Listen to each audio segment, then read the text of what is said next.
200 run से हार गए भाई, कोई छोटी मोटी मार्जिन से नहीं हारना, हमने 200 रन से हारना है। 100 रन नहीं हुए। पिछली जितनी भी वीडियोस है उसके अंदर गालिबन कोई 4 दफ़ा जिक्र कर चुके होंगे हम इसी बारे में कि इनसे 150 नहीं हो रहा था, इनसे 100 नहीं हो रहा था। मौज़ाती तौर के ऊपर हम कुछ ना कुछ कर जाते थे। इस दफ़ा उन्होंने ये साबित भी कर दिया कि बाकी हमसे 100 रन नहीं होते हैं। दुनिया की 10वीं रैंक्ड टीम से हम इतनी तसल्ली से हारे हैं और हमारी वजह से गालिबन अब बांग्लादेश को क्वालिफायर्स खेलना पड़ेगा। वेस्ट इंडीज़ मोस्ट प्रॉब्ली अब क्वालिफाई कर जाएगा। बांग्लादेश वालों ने अलग प्रोटेस्ट कर लेना है कि इस थर्ड क्लास घटिया बैतुल खला से निकली हुई जुलाबी टीम की वजह से हमें क्यों क्वालिफायर्स खेलना पड़ रहे हैं। हमारा पाकिस्तान के साथ मैच कराओ तो वो भी हमें इसी तरह, इससे ज़्यादा बुरी तरह हरा देंगे, स्पेशली अगर ये वाली टीम हमने रखी। पूरी दुनिया चीख रही होती है बैटर्स बहुत खिला दिए, बैटर्स बहुत खिला दिए, आपकी जो है वो बॉलिंग 4 बॉलर्स हैं, बॉलिंग 4 बॉलर्स हैं, ये सारे बैटर्स भर के आप ये देख लें कि बैटिंग आपकी कितनी कि 100 रन नहीं बना सकती है। दूसरी बात है कि जो सब कह रहे हैं कि पांचवा बॉलर नहीं है, पांचवा बॉलर नहीं है, आपके पास पहला दूसरा भी बॉलर कोई नहीं है। चलें आपके जो पांचवा पार्ट टाइमर हो वो कुट खा रहा हो तो बंदा कहे कि वो समझ में आती है बात कि पांचवा बॉलर आपने नहीं खिलाया, उन्होंने टारगेट किया। वो आपके पहले और दूसरे नंबर का जो बॉलर, आपका जो स्पेयर हेड, जो सेंसेशन होती है पेस की, वो उसको टारगेट करके उस पर मारते हैं। आज नसीम भाई की बड़ी अच्छी किस्मत है कि सब गालियां बैटर्स को पड़ेंगी, जो कि मेरे ख्याल में 13 के ऊपर 3 आउट हो चुके थे, 100 रन उनसे नहीं हुए। लेकिन मैच कहीं पर ख़त्म हुआ था, किसी ने जुलाब का पूरा डैम खोला था, आबशार निकाला था, तो वो मेरे दोस्त नसीम भाई ने निकाला था। नसीम भाई जब बैटिंग के ऊपर आ रहे थे, उन्होंने आके कम से कम आधे घंटे की मीटिंग की दूसरे एंड के ऊपर मोहम्मद रिजवान से। वो भी उसको कहता है कि चल यार दिमाग ना खा, दफ़ा हो, बाप को मत सिखा। वो उसको सिखाने की कोशिश कर रहे थे। मैं आपको लिख के कह सकता हूँ, वो रेडी बैठा हुआ था, क्योंकि उसका शौक बैटिंग का ही है। वो रेडी बैठा हुआ था कि भाई आज मुझे मौका मिला है, ओवर को भी कुछ 40 एक ओवर्स पड़े हुए हैं और खुल के बैटिंग करेंगे, नाम भी बनाऊंगा, मैं 50-60 मार दूं जो भी हूँ, एंड में रोता हुआ निकल जाऊंगा। लोग कहेंगे कि यार क्या ज़बरदस्त। इस बंदे के ऊपर पहले भी वीडियोस बना चुका हूँ, पहले भी यही अर्ज कर चुका हूँ कि आज तक कोई एक मैच दिखा दो जो इसने जिताया हो, बंदा कह रहा हो कि इसको मैन ऑफ द मैच मिल रहा हो। वो एक स्पेल इन्होंने करा दिया था 2022 के फाइनल के अंदर। उसके अंदर भी बॉल जो वहीं पर कंट्रोल करनी होती, जब बॉल इतनी ज़्यादा सीम हो रही थी, वहीं पे आपकी स्केल आ जाती है कि इसको पिच कितना करना है, कि वो इतनी ज़्यादा स्विंग हो रही थी, इतनी ज़्यादा सीम हो रही थी कि एज भी जो है वो मिस हो रही थी, वाइडें निकल रही थी, पता नहीं कहाँ कहाँ से निकल रहा था। वहीं पर बॉलर का सारा कमाल आ जाता है, वो भी से नहीं किया था। उसके एडिट्स बनाते जाओ टिकटॉक पे, इंस्टाग्राम पे, या 2 छक्के जो उन्होंने मारे, क्योंकि नसीम तो एज अ बैटर खेल रहे हैं, वो भी अफगानिस्तान के एक रेलू कट्टे बॉलर को मार दिए जो कि फुल टॉसें करा रहा था। फुल टॉसों के छक्के मारे थे, दूसरी दफ़ा भी इन्होंने ही मारे थे, एज के चौके निकाल के जो है हम जीत गए थे, टेल के। आजकल हमारे ज़माने के जो हैं वो हीरो हैं। कोई ऐसा ब्रांड नहीं है जिनको ये इंडोर्स नहीं कर रहे हैं, क्योंकि सिर्फ शक्ल होनी चाहिए। गेम किसने देखी है भाई। जनाब अली आखिरी ओवर के अंदर आके टेल टेल तो नहीं, खैर वो शायद होप जो है वो खड़ा हुआ था उस वक्त, 100 तो वो मार गया था, लेकिन जो भी हो, फुल प्रेशर में वेस्ट इंडीज़ की टीम थी। उसके बाद भी अगर हमारे बॉलर्स को खा रहे हो तो आप ये सोचें कि अगर प्रेशर हम पे हो तो फिर तो हक के साथ ये लोग खाते हैं। वेस्ट इंडीज़ जैसी टीम से हम 300 रन्स खा रहे हैं। यहाँ पर ऑस्ट्रेलिया होती, मैं खुदा की कसम झूठ नहीं बोल रहा हूँ, 400 ज़्यादा रन वो मार देती हमारी बॉलिंग के ऊपर, जिस तरह की हम बॉलिंग कराते, जिस तरह का हमारा अटैक है। 240-250 से ज़्यादा रन होने नहीं चाहिए, खैर वो भी हमारी औकात से बाहर थे। 250 भी हमसे नहीं, ये इसलिए नहीं मैं कह रहा कि हम 90 पे आउट हो गए, हमसे बाकी 250 नहीं होने थे चेज़, लेकिन 250 से ज़्यादा होने नहीं चाहिए थे, बहुत भी अगर वो अच्छा खेलते। हम तकरीबन 300 रन्स खा के बैठे हुए थे। एंड में आखिरी ओवर में जनाब नसीम साहब ने 21 रन्स खाए हैं, और उसमें भी लास्ट बॉल फुल टॉस कराई थी। बैटर जो है वो अपने पैड के ऊपर बल्ले, और वो बॉलर था, मतलब वो उनका जो रेलू कट्टा जो है टेल अंडर है, वो भी पैड के ऊपर बल्ले मार रहा था कि भाई ये बॉल जो है वो छक्के वाली थी। मतलब उसमें भी 21 रन इसको नहीं, इसमें कम से कम 25-26 रन के ऊपर, वो भी खफा गए हैं कि 21 रन, सिर्फ 21 रन पड़े हैं इसके ओवर के अंदर। हम कहते हैं हमारे पास पांचवा बॉलर नहीं है, हमारे पास पहला बॉलर तक नहीं है। खैर उसी उसमें ये है कि हसन ने शुरू में बहुत बेहतर बॉलिंग कराई थी, लेकिन विकटें नसीम भाई ने ली थी। ऑफ कोर्स हम तो विकटें ही गिन रहे हैं, हमने और तो कोई बॉलिंग शॉटिंग देखनी नहीं है। हसन ने भी फिर उसके बाद जो दूसरा स्पेल कराया, गालिबन 4 ओवर्स के अंदर कुछ 40 रन, 4 ओवर इसके पड़े हुए थे, 3-4 ओवर जो है नसीम साहब की भी पड़े हुए थे आखिरी 10 ओवर्स के अंदर। हम तो, पूरी दुनिया इसी तरह खेलती है कि अपने जो आपके जो स्पेयर हेड बॉलर्स हैं उनके आप लो आखिरी डेथ ओवर्स में वो बॉलिंग कराएंगे 8 ओवर से, और कितने ज़्यादा ओवर्स उनको चाहिए? 18 ओवर्स कराएंगे आखिर के अंदर आके कि जिसके अंदर फिर कंट्रोल करना पाएंगे। हम सब बातें कर रहे हैं जी, पांचों बॉलर वेस्ट इंडीज स्पिन को खेल ही नहीं सकता, किसी ने रोका हुआ था तो इन्हीं स्पिनर्स नहीं रोका हुआ था, वरना आपके जो पेस सेंसेशंस हैं उनकी ज़रा आप देख लें, जो उन्होंने शलवारें उतरवाई हैं हमारी, खाली इन्होंने नहीं, शाहीन साहब ने भी। शाहीन साहब के बारे में हम कह रहे थे कि इनको बाहर करो भाई, इनको बाहर करो। हमारी इतनी बुरी किस्मत है कि शाहीन की रिप्लेसमेंट भी जो आती है वो उससे भी ज़्यादा बुरी होती है। और गालिबन शुरू में मैच के उन्होंने ये भी कहा था रिजवान साहब ने कि हम फ्रेश लेग्स डालने की कोशिश कर रहे हैं, इसलिए नसीम को लाए हैं कि ज़बरदस्त किस्म का रेस्ट करके जो है फुल जोर के साथ आएगा। फुल जोर के साथ दूसरे ओवर के अंदर 120 के ऊपर बॉलिंग करा रहे थे, ये हमारा फुल जोर है। एक ज़माना था कि हमारा स्पिनर शाहिद अफरीदी इनसे ज़्यादा तेज़ बॉलिंग कराया करता था और हम हंसा करते थे बाकी लोगों के ऊपर जो 130 135 को फास्ट बॉलिंग कहा करते थे। ये हमारा फास्ट बॉलिंग डिपार्टमेंट है। दुनिया के सबसे बड़े फास्ट बॉलर्स हैं भाई हमारे पास, दुनिया का हर ब्रांड इनसे इंडोर्स कराएंगे, हर चीज़ हमारे सुपरस्टार्स हैं। ये हमारे सब सुपरस्टार जो कि बैठे हुए हैं। इस्लामाबाद यूनाइटेड तो वैसे भी अब जो भी है उनका तो वैसे भी एक पावा लग चुका है। कोच साहब चूंकि इस्लामाबाद यूनाइटेड के हैं तो उनको तो कोई हाथ भी नहीं डाल सकता। सब लोग बैटिंग के ऊपर बात करेंगे, हम भी करेंगे, हम भी बैटिंग के ऊपर आएंगे, लेकिन हम कहीं हारे मैच तो वो हमारी एक दफ़ा फिर से थर्ड क्लास फास्ट बॉलिंग की वजह से हारे, जिन्होंने एक दफ़ा फिर से आखिरी 8 ओवर्स के अंदर आके वो जान शर्माई है। इतनी तसल्ली से छक्के खाए हैं हम लोगों ने, और वही हुआ जब हमारी बैटिंग आई तो बिल्कुल पिच, एक बॉलर था वेस्ट इंडीज़ के पास, सिर्फ एक बॉलर था और उसी ने कुछ 6 विकेटें ली हैं। सातवीं भी उसको देनी चाहिए थी, वो तो हमने रन आउट करा के उसका सिर्फ मूड ख़राब किए। जिस तरह बिरयानी में इलायची आ जाती है उस तरह हम कोई ना कोई गंद डाल देते हैं, अदरवाइज उसको सातवीं भी देते। सिर्फ एक बॉलर था जिसको सी ऑफ करना था, हम उसी को विकेटें देते रहे। क्यों? क्योंकि वो 145 के ऊपर बॉलिंग करा रहा था।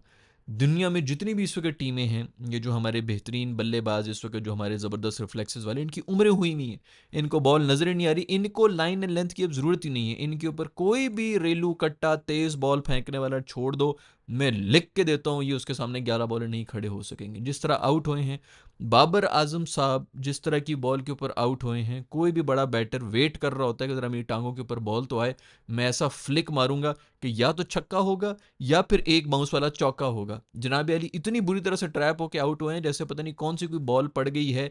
ये तो अंपायर भी रेलू कट्टा सही था जिसने आउट दे दिया, वरना नॉर्मली इसके ऊपर आउट भी नहीं देते अंपायर के, यार ये लेगिश किस्म की है, उधर कोई जा रही है, ज़्यादा क्लिपिंग होगी तो ये आउट बनता नहीं है। उसने आउट दे दिया तो ये चला गया। इतनी गंदी और थर्ड क्लास बॉल थी जिसके ऊपर हमारे बाबर साहब किंग ऑफ द यूनिवर्स जो हैं वो आउट हुए हैं। लेकिन किंग करेगा, किंग करके गया है, एक दफ़ा फिर पिच के बीच में करके गया है। ये लोग वापस आए हैं, इनके बारे में बातें हो रही थी जिनको T20I के अंदर डालें, इधर डालें, उधर डालें। यार ये लोग वापस आए हैं ODI के अंदर और फिर उसी तरह वही हालात दोबारा वापस आ गए। जो यंगस्टर्स थे, जो बच्चे थे, वो भी आके खेल रहे थे, वो भी हार रहे थे, लेकिन जो कम से कम एक दो मैचेस जीतते थे ना, आप मेरी सारी वीडियोस उठा के देख लें, ये सब T20I हो रहे हैं इस वक्त वेस्ट इंडीज़ के साथ जो हमने किए हैं, ये ODI की वीडियोस उठा के देख लें।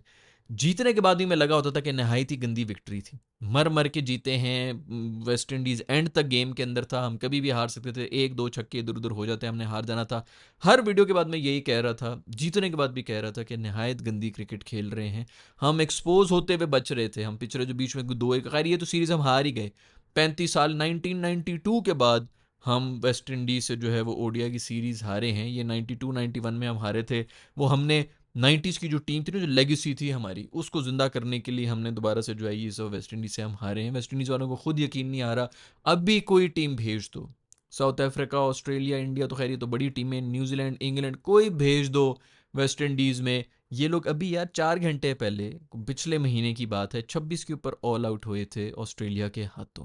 ये कोई इतनी बड़ी टीम नहीं है, ये कोई ऐसी कोई परफॉर्मेंसेज नहीं दे रहे, हमारी ही गंदी टीम है, हमारी ही घटिया परफॉर्मेंसेज हैं। जब हम मैच जीत भी रहे थे तब भी मैं यही कह रहा था कि ये थर्ड क्लास प्लेयर्स हैं। दोबारा वापस आए हैं ODI के अंदर, बजाय इसके कि सबको गलत साबित करें, उन्होंने रिमाइंड करा दिया कि क्यों इनको गालियां दे के इनको बाहर निकाला गया था कि यार दफ़ा हो जाओ, नए बच्चे आ जाएं, और कुछ नहीं।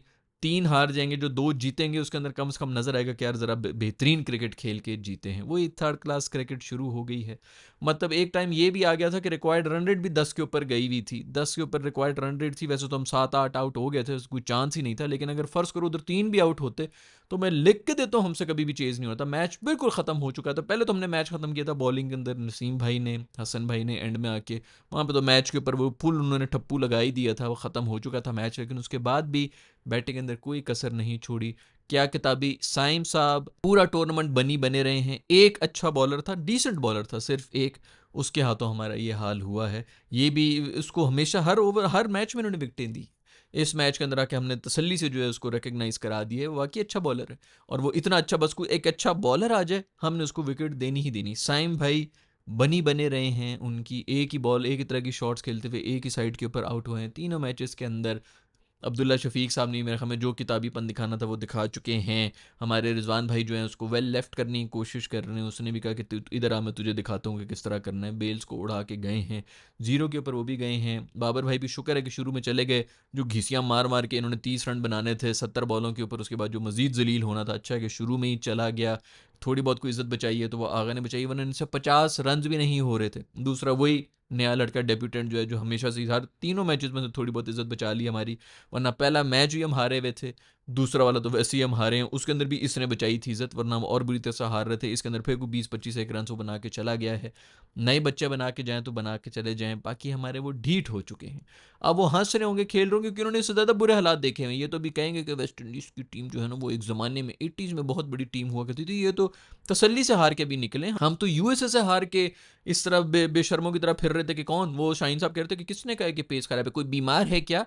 ये यूएसए के बाद उन्होंने कहा था कि कौन बीमार है, किसकी सर्जरी होगी। ये वापस घुसे हैं दोबारा से, ये उसी वही वाला जरसूमा जो इनका था वापस टीम के अंदर लग चुका है। थर्ड क्लास क्रिकेट शुरू है। जो मैचेस हम जीते हैं वो भी थर्ड क्लास क्रिकेट की वजह से ही जीते हैं। खैर, आज से तकरीबन 2 साल पहले से मैं बोल रहा हूँ इन वीडियोस के अंदर कि हमारे जो रिजवान साहब हैं उनको रिव्यूज़ लेना नहीं आते, और जब ये कप्तान बनेंगे तो और ज़लालत होगी। फिर जब ये कप्तान बने तब भी मेरी वीडियोस बनाई नहीं कि खुदा के लिए इसको कोई रिव्यू लेना सिखा दे, ये तो पाकिस्तान को बड़ा मसला होगा। 20th ओवर में आज पाकिस्तान के दोनों रिव्यूज़ ज़ाया हुए हुए थे, ख़त्म हुए हुए थे, और उसके बाद कोई क्लोज कॉल्स भी आ रही थी और हमारे पास कोई रिव्यू शिव्यू नहीं था। ये हमेशा से 2-2 साल पहले से हाईलाइट कर रहा होता हूँ, हमारे कप्तान को रिव्यू लेने नहीं आते हैं। मसला देखें कि किसी को बताते हुए भी शर्म आती है कि यार किस किस्म के मसले हम डिस्कस कर। खैर भाई, थर्ड क्लास और घटिया प्लेयर्स हैं, ये ढीठ हो चुके हैं। अब वो जो बाहर बैठा हुआ है शाहीन, वो हंस रहा होगा कि देखा मुझे बाहर निकाल के जो है वो कितना कर लिया, उसकी पूरी जो है लॉबिंग शुरू हो जाएगी। इस पूरे के पूरे ग्रुप को उठाओ, बाहर फेंको यार। कम से कम कुछ जो थोड़ा बहुत नए लोग आ रहे थे, देखने में मज़ा आ रहा था उनको। वेस्ट इंडीज़ जैसी टीम यार 10वें रैंक की टीम है, उधर ख़त्म हो चुका है। वेस्ट इंडीज़ के अंदर टोटली ज़ीरो है इस वक्त क्रिकेट। हर दफ़ा वो क्वालिफायर खेलते हैं, हर टूर्नामेंट का वो क्वालिफायर खेल रहे हैं, उनसे हम हार गए हैं। अब 10वें रैंक, इससे बेहतर टीम है मेरा ख्याल में इस वक्त यूएसए वगैरह की, उनसे अगर हम हार के इतना तड़प रहे थे, ये और ज़्यादा वो है भाई, सीरीज़ हारे हैं और उसके अंदर भी जो आपकी फुल फ्लेज टीम है, जिसके अंदर अब सारे लेजेंडरी जो आपके प्लेयर्स हैं वो वापस आए हैं, उन्होंने आके इस किस्म की हरकतें की हैं।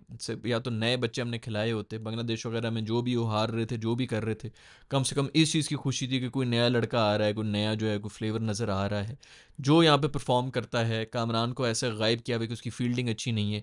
आप जॉन्टी रोड्स के बच्चे चेक करें जो हमारे इस वक्त 11 में खेल रहे हैं, उसकी टीम में कोई जगह नहीं बन रही।